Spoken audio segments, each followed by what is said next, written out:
Dr. Kelvin Owusu, who is the head of occupational health and wellness with Claron Health International, has joined us on the show, and we're going to have a conversation about jock itch. Now, the name sounds so cool, huh?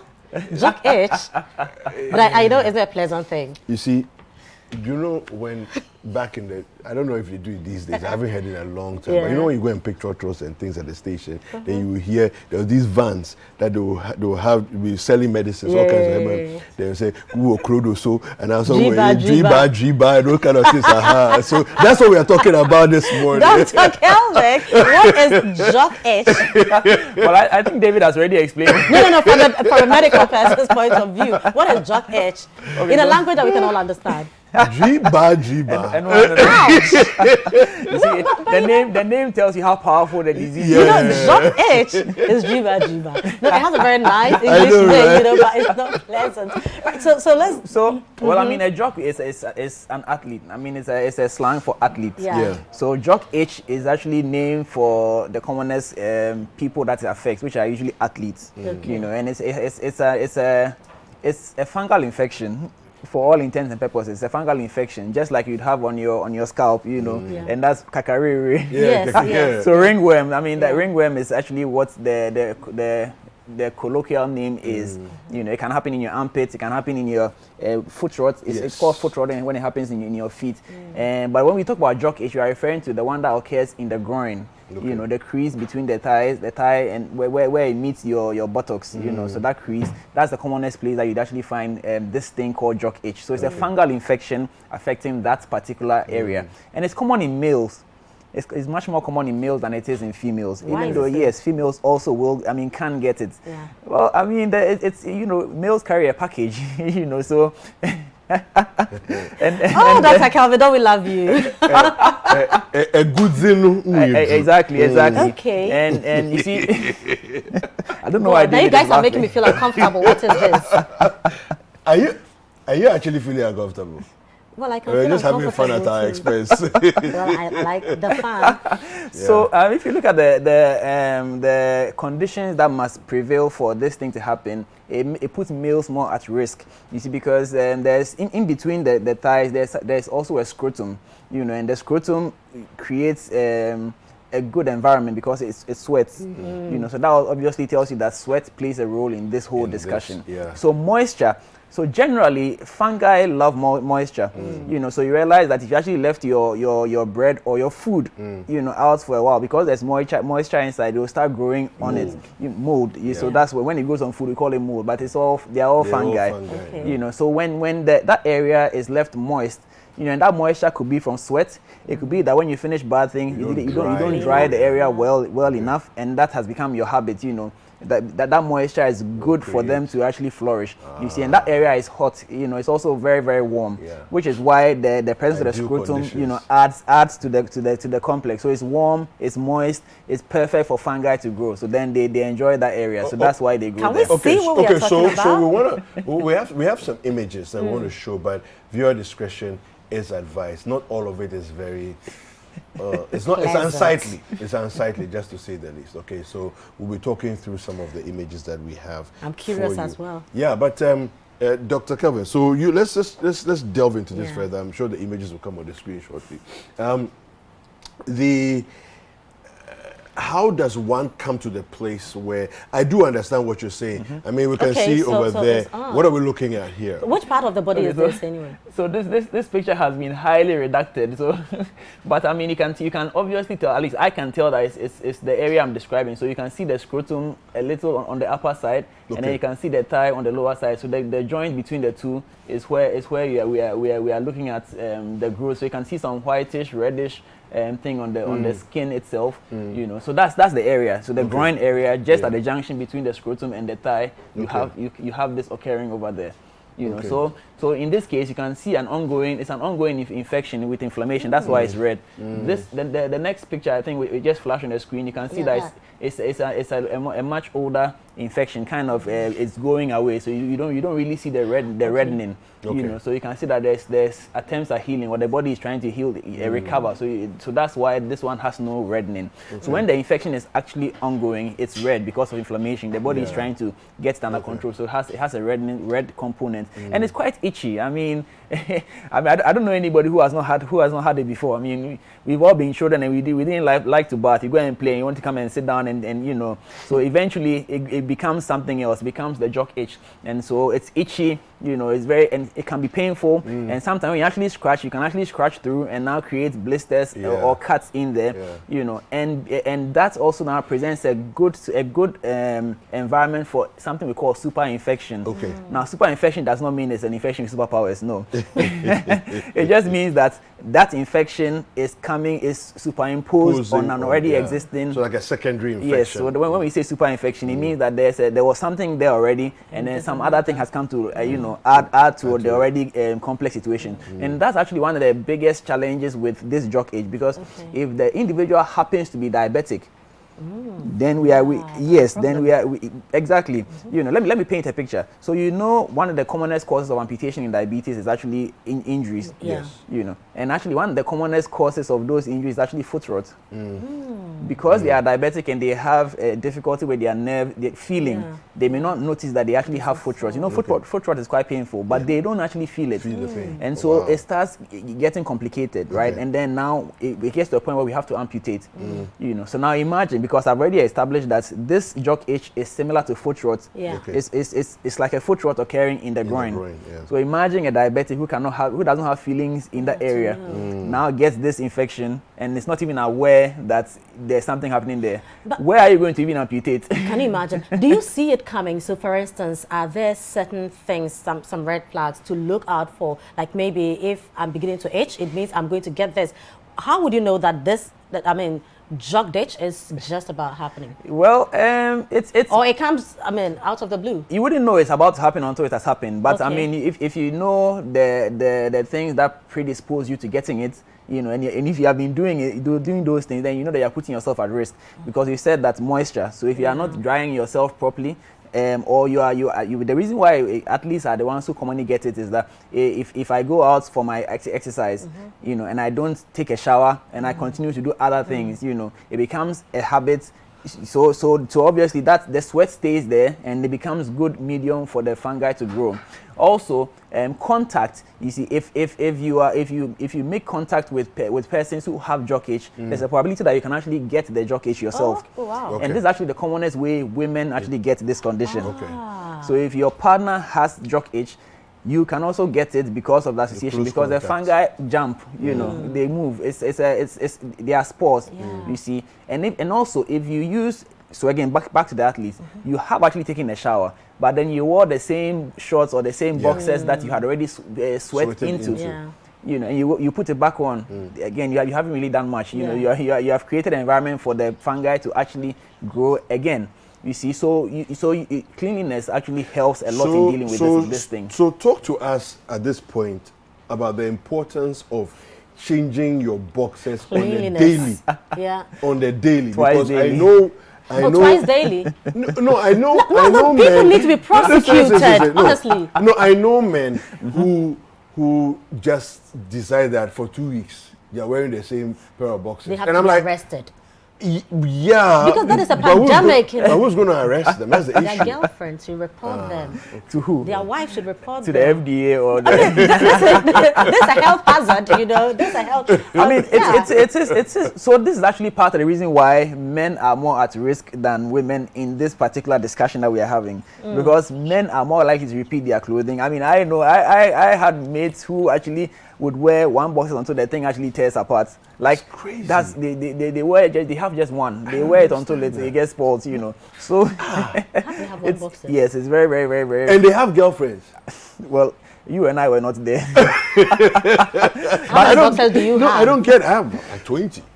But I mean, the ideal thing is to change your boxes at least once a day. You must change your boxes. I mean, preferably twice a day. But if you don't do at all, as we say in Chiwanya cry, then you once. No, but wait, hold on. When you say twice a day, what do you mean? So at what point and at what point? So you are supposed to you take your bath twice a day at least, and so when you take your bath, that's what you don't often do that. So but you don't. In the morning you wear a fresh pair, in the night you wear a fresh pair. But do you need boxers in the night? Well, you actually don't need boxers in the night. I mean, it's you know. Free range. Yeah, man from You got it. But you know, talking about boxers and health issues. Yes.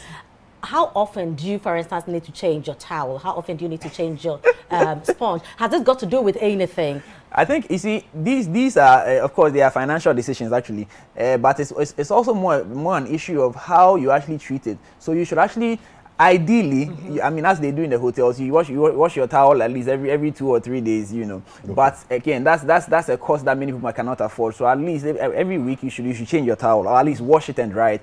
You see, the sun does magic when it comes to fungi. Okay.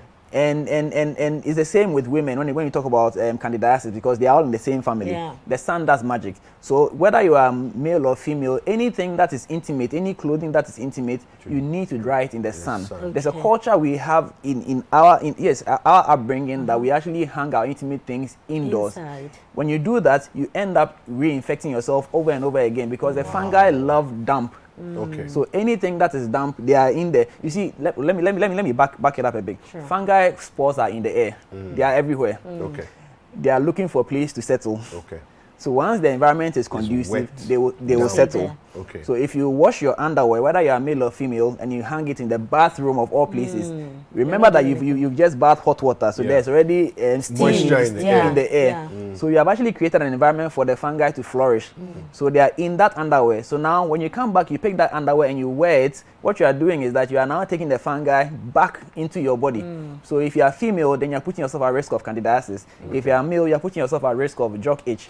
So it's interesting that you say someone who says, but I haven't, when I think about it, I haven't been anywhere I haven't been to any public toilets, you know, that are dirty, filthy, whatever, but I have this, you know, itch and this infection. Where is it coming from? Yeah, so it could be from your clothes. It's from your clothes. You are actually reinfecting yourself. You are more likely to catch these things through your own activities than from a public toilet. Of course, you have to take all the precautions when you're going to a public toilet, but the probability of you getting a fungal infection is higher based on how you treat your intimate clothing. Okay. So at least hang them in the sun, direct sun actually. You know, let the sun, because the sun, the ultraviolet ray will actually kill the spores. You know, so put them in the sun. If you don't have sun, then the next best thing is to iron it. You know, obviously that's also another cost. So why not just leverage on the sun? So the same goes for the towel. So you need to wash it and hang it in the sun. Or every time you actually use it, you need to hang it in the sun because it's wet. You know, so if you use it to clean yourself, you're going to get infected. And remember, when you shave, for instance, you shave your armpit. Remember, the armpit is also another area that gets very moist. You see, so now if you have a towel that already has the spores in it, you've just shaved, because most infections actually happen when you actually shave, because of the small the micro cuts. So now you actually carry the infection and say, infection, welcome to my body. Come and stay here. You know? But how are you able to tell? You know, now you have jock itch, right? Yes. Now you have the rashes. How are you able to tell that, for instance, this is jock itch rash, this is maybe herpes, this is that, this is that? How can you tell? Okay, so by their location, you shall know them. Yes. Because other rashes would also happen at that same place, right? So usually the jock itch, classic jock itch, because the fungal infection would usually have, and some of the pictures actually showed this, they have some raised edges. You know, so that's usually how typical fungal rash would occur. When we used to have kakariri, that's the ringworm in the head, you see that it forms a ring, and then there are ridges around it. So you can actually, you can see some elevations over there. You know, so that's the classic thing. But the thing is, most people don't come with a classic, because by the time they come to me in the hospital, they would have tried to apply all sorts of weird concoctions. So by the time they come, it's either being infected, you know, with something else. You see, but then when you talk about, it's not an STI. So jock itch is not considered an STI. Herpes is blistering. So you can actually see a fluid-filled blister. You know, so when you see it, you can tell that this is not jock itch. And then herpes has a cyclical, it follows a cyclical pattern where it flares up when you are already compromised. So let's say when you're about to have malaria, you're already weak, and then you notice the flare up. You know, so there's no confusion between the two. You see. But how do you treat it exactly? David needs this. So I didn't say some. You see, David is grandpa, so you have to, you know, you have to be nice. Well, then we are sorry. So how do you treat? Do you know something? No. I already figured all this out, but doctor is here, so let him tell. Well, he's been around long enough to know. But that is actually one trick, you know. Oh, really? Yes, it is. Powder. Or any powder for that matter, because powder helps absorb the moisture. But you see, again, if the powder absorbs the moisture and then you go on and sweat more, then it defeats the purpose. So the key is to actually keep the place as dry as possible. Don't wear tight-fitting undies because that's not good. You know, and this one, it has implication even for male fertility. Wow. Yes. So jock itch can cause male infertility? No, I mean they're wearing tight-fitting things. You see, the reason why the scrotum is hanging is so that air can blow around it, because God in His wisdom realized that. Can you repeat that for the congregation? The reason why the scrotum is hanging is so that air can pass around all those areas that air needs to pass. This part? Because I have boys. My children are boys. I want to make sure you protect all. Shame on you. Okay. So if you wear anything that prevents the scrotum from hanging, you are distorting the natural order of things. Cooking it. Yes, you are cooking it. And so the fungi will need to come and fan the flame so that the thing it will cooks faster. Exactly, it cooks faster. So make sure that if you bath, you dry the area well.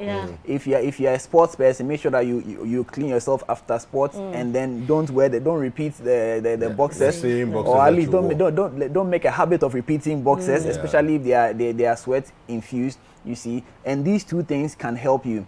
Thankfully, for most people, you don't actually need to necessarily treat the jock itch itself. Most people, it goes away gradually by itself. But if you wanted to speed it up, I mean, there are over-the-counter treatments available that you can actually go to a proper pharmacy and look for a proper pharmacist and ask for, and then you'd get it. If you're not getting help, you can come to the hospital and you'll get the help that you need.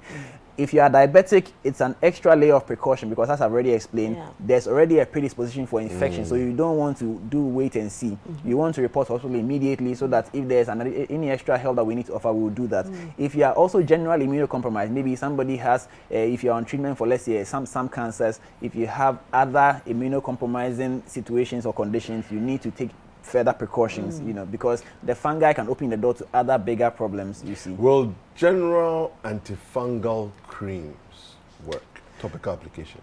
They can work. Okay. So that's a simple, straightforward answer. But we don't really encourage use of general anything, whether it's general antibiotics or general antifungals. So we don't encourage general thing because that also leads to building up of resistance. Okay.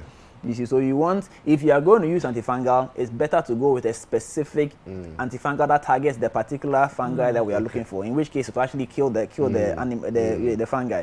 Because if you use general, that is. So let me paint a picture this way. This is why now we are having to use stronger, more expensive antibiotics because we are abusing the old antibiotics. You see, so we don't want to get there with all the other medications. So I don't want to encourage the use of anything general. Yeah, fantastic. Thank you very much. No, this has been very helpful. David is speechless.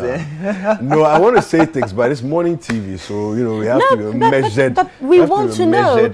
We want to know. Say. Measure whatever you want to say and say it by anyway. No, it's okay. We're good. You're right. I'm good. Okay. I'm good. Dr. Kelvin, thank you very much. I mean, for further details, how do we find you? Well, I'm active on social media, Kelvin Owusu MD, or you can also follow our clinic page, Claron Health International, and you'll definitely get the help that you are looking for. So those of you who don't change your boxers, you have been wearing the same thing 2 days, 3 days, 4 days. Why? Jock itch. It's up to you. We'll take a short break.